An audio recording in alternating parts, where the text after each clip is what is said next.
Okay, here we are. We're going to talk today about why people rush into creating an LLC as the first thing they do when they start a business and why that might not necessarily be your best first step. I'm Angie Boynton from Happy at Law, and I'm going to give you the kind of behind the scenes thought process that you may want to use as you're building your business and entrepreneurial skills to become the business owner and the entrepreneur and build the business that you want.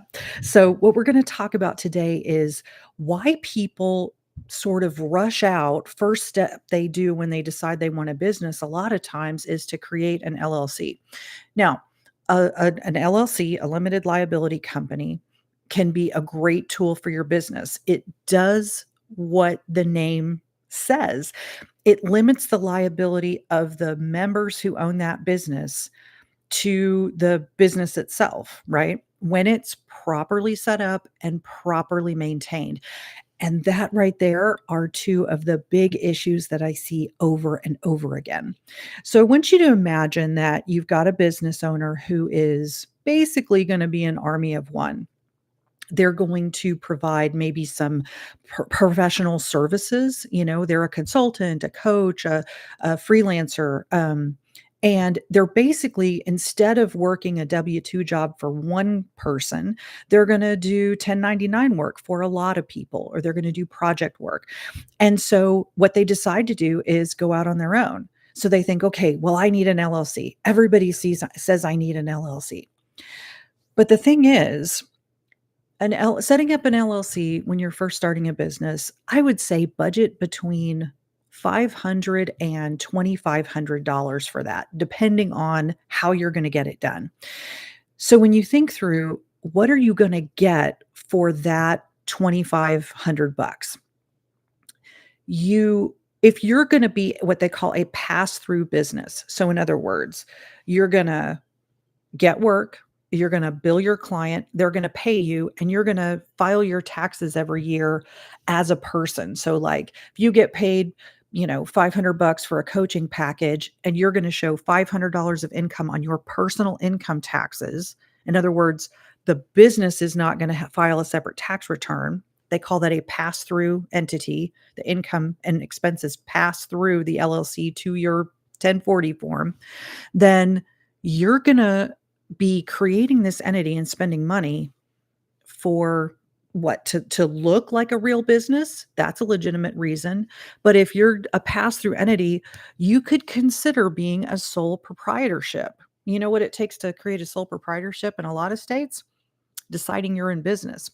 Now, some states want you to file a document with the Secretary of State to say, I'm a sole proprietor and that I exist, right?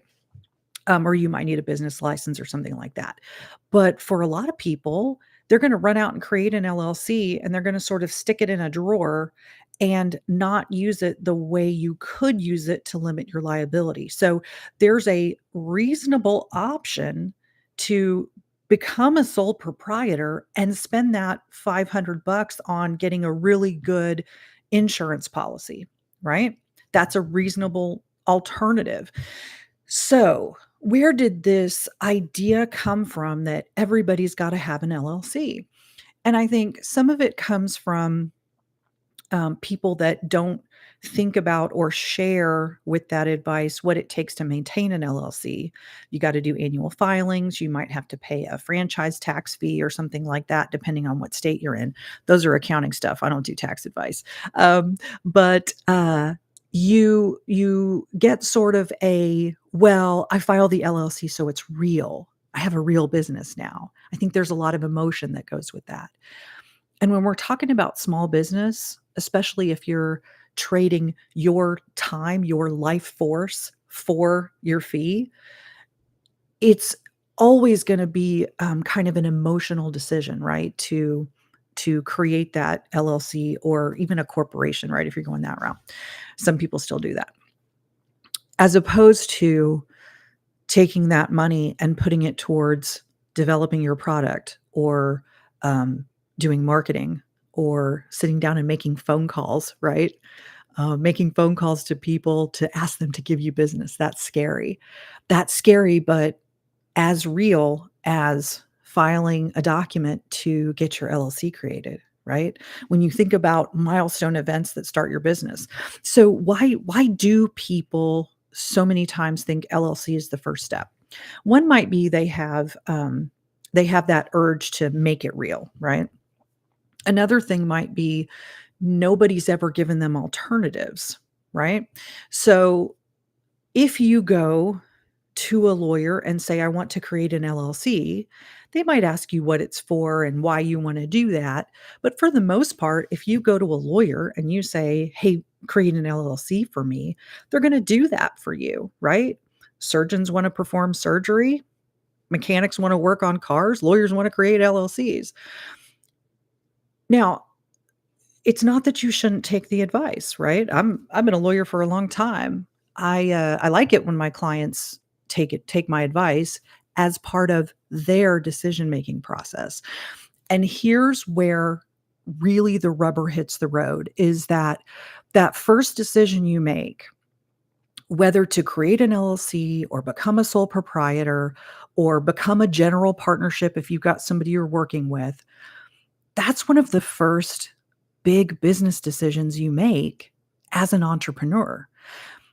And particularly for people who are in heart-driven, heart-centered businesses, creators, coaches, consultants, people who are in a helping profession and they're setting up a practice. We don't always think of ourselves as entrepreneurs. And if you're working for yourself, you are an entrepreneur. But it's almost like there's a tendency to think that mindset, that business mindset is contrary to the work that you do that makes the world a better place. So one of the first things we have to do is embrace that you as the business owner make business decisions. And any professional who's advising you, whether that's an accountant, a bookkeeper, a business strategist, a lawyer, anybody who's advising you on your business is giving you advice and recommendations. At the end of the day, you own your business, and I don't mean like only on paper. I mean you own it. When you own it and you step into the identity and the power of this is my business and I make the decisions and I do that based on good advice I get from good professionals, your business experience will be so much different than if you feel like you have to give away power to the lawyer, the accountant, the guru, the bro coach who's telling you how to do marketing. And that's why this decision, whether you decide you want an LLC for your business or not, can be really important in ways that we don't always realize, right? So, one aspect is just going to be, am I just going to sort of do what everybody else does and not think through whether I need this? Or am I going to go out and get advice and understand how this piece of the mechanics of an LLC, how this affects my business, and step into the full ownership and power of being the one who owns my business, right? You see the difference there? So when you think about whether to make that decision and how you want to spend your setup money, your initial investment in your business, we're going to have to like embrace the capitalist words, right? Even if you are a coach, an energy healer, an artist, a freelancer, as an expert, right? If you want to be in business for yourself, you have to acknowledge that you're going to make business decisions about how to invest your time and money.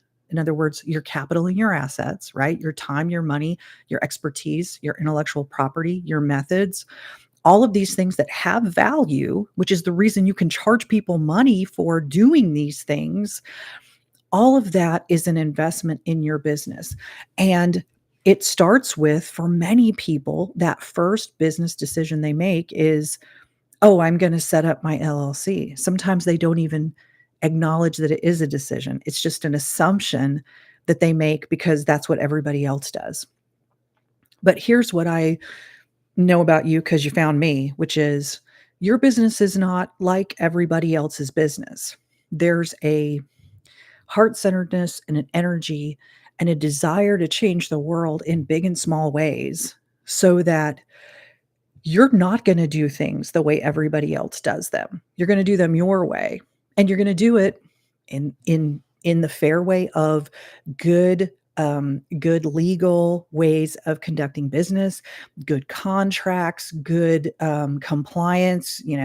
Stay within the fair way, keep your business tidy, so that from that launch pad, you can get out there and have powerful impacts on your own clients in your own piece of the world. So think through how you want to spend that initial investment of money. You want to go to an online platform and pay money for a form to be generated and filed for you. A lot of people do that. Some people, you can actually, in I think almost every state now, go to your state's Secretary of State website and find that form for free and fill it out yourself if you're comfortable doing that. Sometimes there's some steps you have to go to get access, but that's a possibility in a lot of states, just doing it all online yourself if you feel brave and you have the means to do that. So there's online platforms, there's that, and there's finding a local attorney or finding a document prep service where you can get some personalized support for that.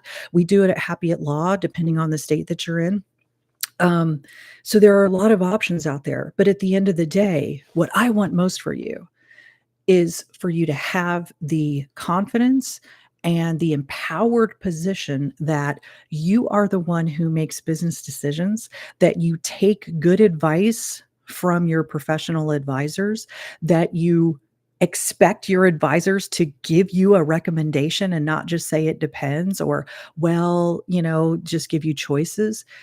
You're giving them money for their wisdom. You want a recommendation. Whether you take that recommendation is up to you as the business owner. Does that make sense? So I am excited. If you're a person who's thinking about starting an LLC as a first step towards your business, what an exciting time. Like the number of business decisions you get to make as part of creating this thing. It's so exciting.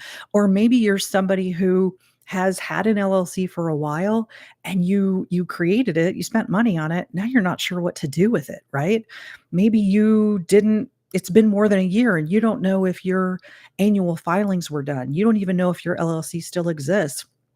You as the business owner don't have to know everything, but knowing enough about how these things work in order to make a good business decision is going to be critical to your success. Even if that decision is, I got to go find somebody who knows how this works so that I can get them to tell me their recommendation so that I can make a decision so I know what to do.